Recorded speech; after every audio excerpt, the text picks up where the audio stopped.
कूके लगी कोयले कदम्बन पे बैठी फेरी, धोए धोए पात हीली हीली सरसै लगे। अब बोले लगे दादुर मयूर, लगे नाचे फेरी, देख के संजोगी जन ही हर से लगे। आ हरी भई भूमि सीरी पवन चलन लागी, आ लखी हरिचंद फेरी प्राण तर से लगे। फेरी झूमी झूमी बरसा की ऋतु आई फेरी, बादर निगोरे झुकी झुकी बरसे लगे। नमस्कार मेरे प्यारे बच्चों, PNS memorial school online classes में मैं पूजा सिंह आपका हार्दिक स्वागत करती हूँ।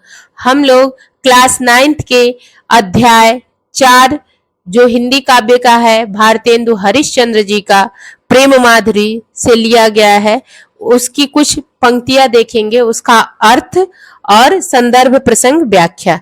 सबसे पहले हम लोग उसका अर्थ देख लेते हैं।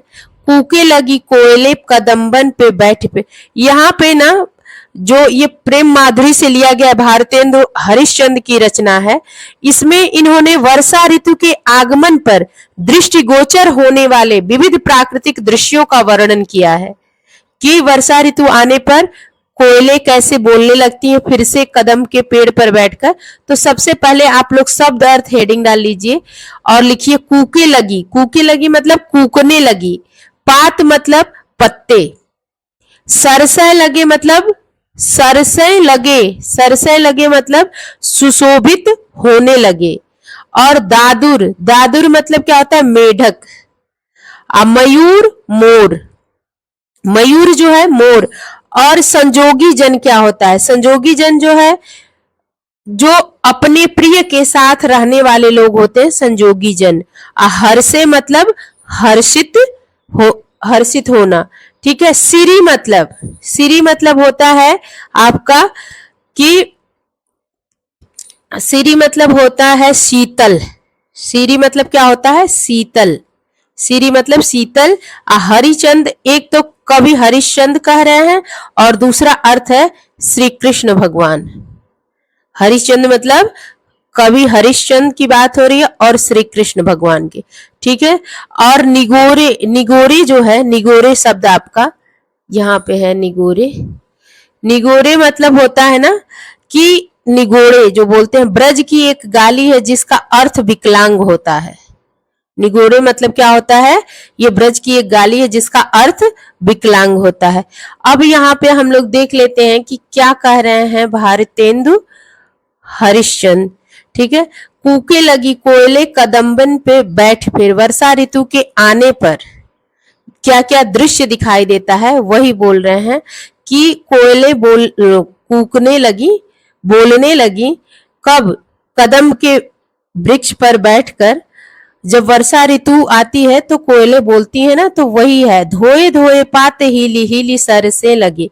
और जो पत्ते हैं, जो बारिश होती है वर्षा के जल से धुलने के बाद जो पत्ते हैं वायु में हिलते हुए बहुत शोभा पा रहे हैं। सरसे लगे, शोभायमान हो रहे हैं, शोभा पा रहे हैं। बोले लगे दादुर मयूर, लगे नाचे फेरी। और मेढक भी बोलने लगते हैं ना, और मोर भी, मोर नाचने लगते हैं और मेढक जो है, मेढक बोलता है। देख के संजोगी जन, इसको देख के जो प्रियजन एक साथ रहते हैं वो लोग इस वर्षा ऋतु को देखकर हर्षित होते हैं। और हरी भई, अब भूमि भी सारी जो है ना हरी भरी हो जाती है। और सीरी पवन, शीतल पवन चलती है। उस समय जब बारिश होती है और हवा चलती है तो बहुत ही मंद मंद शीतल हवा चलती है, वायु चलती है। और इसको देखकर लखी हरिश्चंद्र और श्री कृष्ण को देखकर हमारे प्राण मिलने को फिर तरसने लगते हैं। झूमते हुए बादल के साथ फेरी फेरी झूमी झूमी बरसा की ऋतु आई फिर, मतलब जो ये झूमते हुए बादल के साथ वर्षा ऋतु आई फिर से, तो ये निगोड़े बादल फिर धरती पर झुककर बरसने लगे। यहाँ कवि ने ना वर्षा ऋतु के मनोहारी दृश्यों को शब्द चित्रों में उतारा है। बहुत ही सरल और प्रवाहमय तरीके से। इसको पढ़ने के बाद आप लोग को एक चित्रात्मक भाव आपके अंदर आएगा और इसमें अलंकार है अनुप्रास, पुनरुक्ति अलंकार है और रस इसका श्रृंगार रस है। अब संदर्भ प्रसंग हेडिंग डाल लीजिए आप लोग। संदर्भ हेडिंग के अंतर्गत लिखिए कि प्रस्तुत पद्य हमारी पाठ्य पुस्तक हिंदी काव्य में संकलित एवं भारतेंदु हरिश्चंद्र द्वारा रचित प्रेम माधुरी पाठ से अवतरित है। प्रसंग क्या है? कवि ने इस छंद में वर्षा ऋतु के आगमन पर दृष्टिगोचर होने वाले विविध प्राकृतिक दृश्यों का वर्णन किया है। व्याख्या क्या है? वर्षा ऋतु आने पर कोयलें फिर कदम्ब के वृक्षों पर बैठकर कूकने लगी हैं। वर्षा के जल से धुले हुए वृक्षों के पत्ते वायु में हिलते हुए शोभा पाने लगे हैं। मेढक बोलने लगे हैं, मोर नाचने लगे हैं और अपने प्रियजनों के समीप स्थित लोग इस वर्षा ऋतु के दृश्य को देखकर प्रसन्न होने लगे हैं। सारी भूमि हरियाली से भर गई है, शीतल वायु चलने लगी है और हरिश्चंद्र श्री कृष्ण ब्रैकेट में कर लीजिएगा को देखकर हमारे प्राण मिलने को फिर तरसने लगे हैं। झूमते हुए बादलों के साथ यह वर्षा ऋतु फिर आ गई है और ये निगोड़े बादल फिर धरती पर झुक झुक कर बरसने लगे हैं। काव्य सौंदर्य हेडिंग के अंतर्गत आप लोग लिख लीजिए कि भाषा सरस तथा प्रवाहपूर्ण है, शैली वर्णनात्मक तथा शब्द चित्रात्मक है, अलंकार अनुप्रास है, रस श्रृंगार रस है। ठीक, अब हम दूसरी लाइनें देख लेते हैं। दूसरी लाइन क्या है?